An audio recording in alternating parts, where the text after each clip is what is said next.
Çok çatmıştım. Litrin 5 manata verir. Özünüzü təqdim eləyin.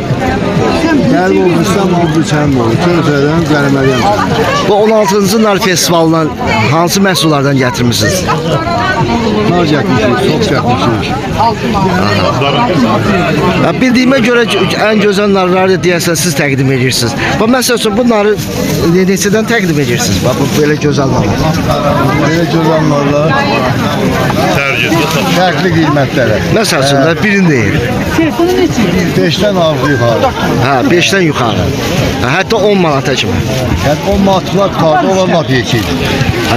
Bax, bir kilodan ağır.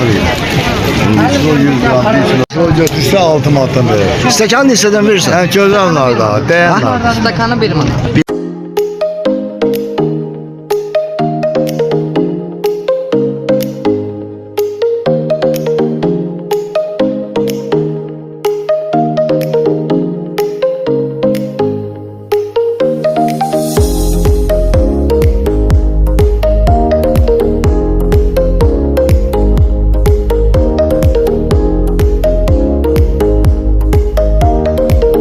Yeter çi verirsən? Manat yarım. Manat yarımdan.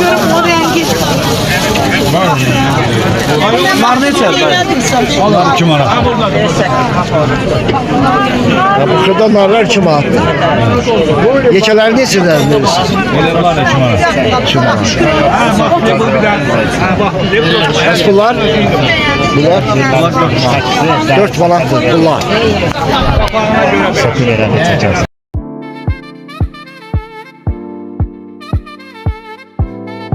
Bu günləri Göyçayda 16-cı nar festivalı keçirilirdi.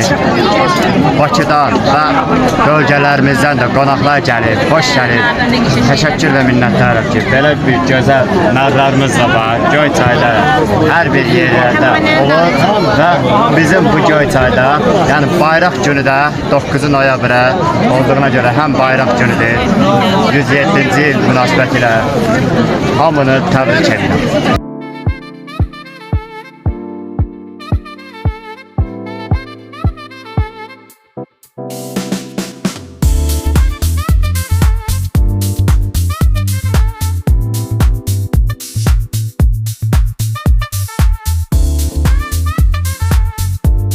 Tərkibi nişasta unudur, südlü və pəsokdur, baldır, ədvalar qarışdırılır və hazırlanır evdə.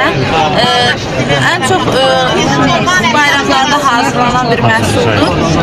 Çox dadlı bir puldur. Bu Göyçayın yerli mətbəxinə aid olan bir məhsuldur. Göyçayın yerli mətbəxinə aid olan bir məhsuldur.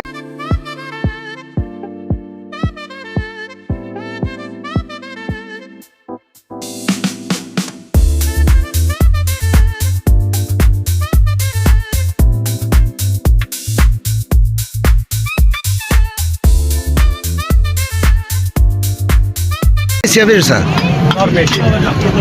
5 manata? Bəli. Bunun bir dənəsi nə qədər gəlir? Bir dənəsi 800, 1 kilogram, 800 qram, 750 qram.